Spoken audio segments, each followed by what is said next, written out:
Let's take a look at the first example. Over here I have my decimal point. On the left side of it, I have number greater than 999. My power of 10 looks good. I have 10 to the 9, okay, in my table. So what I have to do with it? I have to make sure that the number on the left side of decimal point is going to be between 1 and 999. I have to move my decimal point 3 times to the left. Why? Because my exponent is supposed to be multiple of 3, and the next multiple of 3 is 12. Remember, anytime number is getting smaller, exponent is getting bigger. Now, my answer is going to be 3.016 times 10 to 12.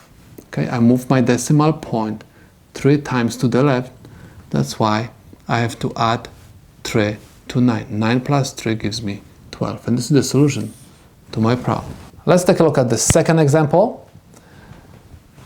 The number on the left side of the decimal point is between 1 and 999, so looks good, but my exponent doesn't look good because this has to be 0 or multiple of 3.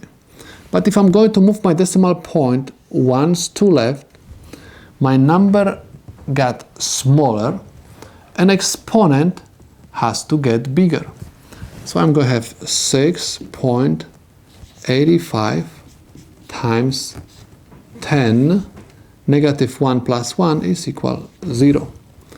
So number on the left side of decimal point is between 1 and 999, and I got 10 to 0. That's why this is the solution to my problem.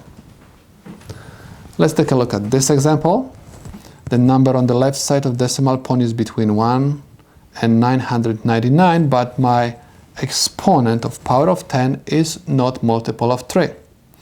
The closest exponent, right, to negative 5 is negative 6. Now, if I'm going to decrease the value of my exponent, if exponent is going to get smaller, number is going to get bigger. So I'm going to move my decimal point once to right. At this moment, the number on the left side of the decimal point is going to be bigger than 999.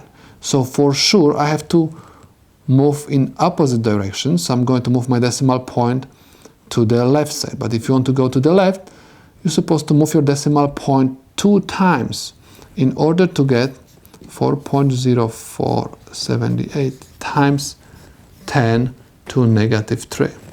The number got smaller, exponent has to get bigger.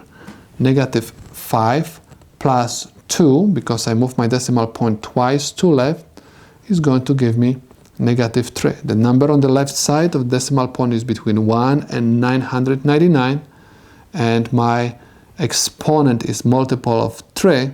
That's why this is the solution to my problem.